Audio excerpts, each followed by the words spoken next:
Moments of inspiration mixed with time to network, IBJ Media Events has you covered. From industry deep dives to awards celebrating Indiana's top leaders, see what's coming up and reserve your seat at ibj.com/RSVP. This is Inside Indiana Business Radio on demand for Monday, March 9th, 2026. I'm Gary Dick.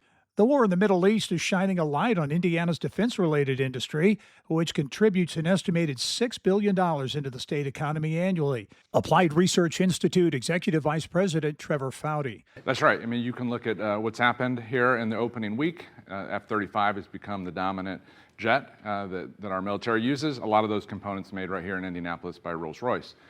What excites me more is when you look at the use of drones, which is not just a shift in paradigm and technology, but also a shift in how the department is acquiring new technologies, which I think could have a lot of benefit for Indiana. The Indiana Department of Transportation is estimating that daily peak time commuters could save up to 2.5 hours of travel time per week with the planned Mid-States corridor in southern Indiana. The estimate is part of an ongoing Tier 2 analysis of a portion of that proposed highway. The Mid-States corridor is a new highway being designed to connect I-64 to I-69 through Spencer, DuBois, and Martin counties. Knox County officials are expanding the Opportunity Knox marketing campaign with new billboards and national advertising aimed at encouraging Illinois workers to relocate to the county. The campaign now includes a digital billboard alongside a highway leading into Vincennes from Illinois and a second bulletin-sized board billboard near the Knox County Business Park, where many employees commute from across the state line. From the state's #1 source for Indiana business news, you're listening to Inside Indiana Business Radio.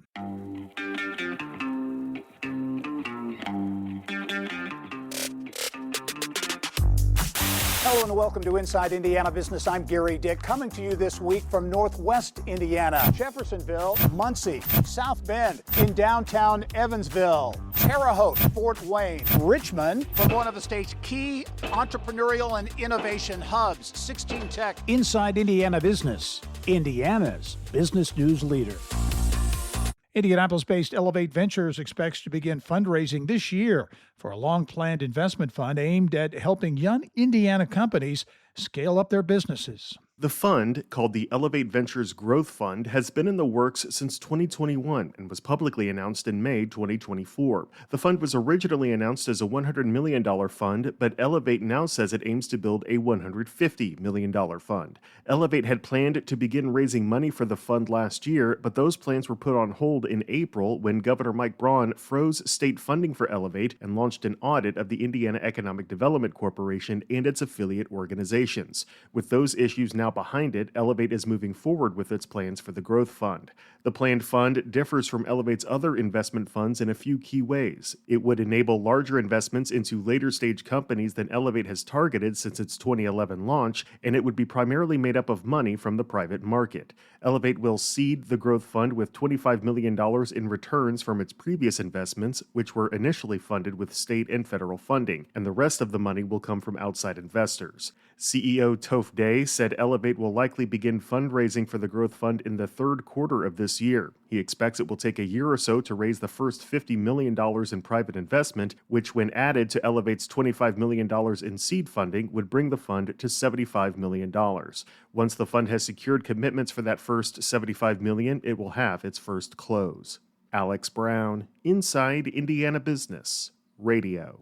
Purdue University has launched a pilot program designed to help more domestic students earn doctoral degrees in science, technology, engineering, and math through an accelerated academic pathway. University leaders say the initiative responds to a long-standing challenge in higher education of relatively few domestic students pursuing STEM doctorates. This is Gary Dick for Inside Indiana Business Radio on Demand.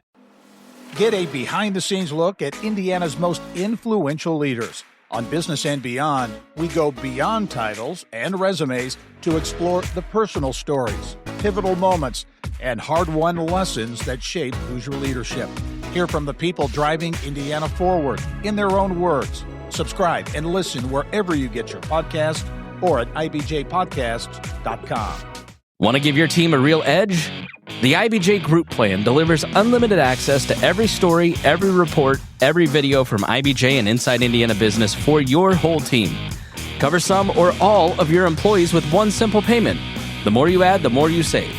It's smart, it's flexible, and it saves you up to 30% off the standard rate. Already have IBJ subscribers in your office? Group up and save big. Learn more and get started now at ibj.com/group-plan.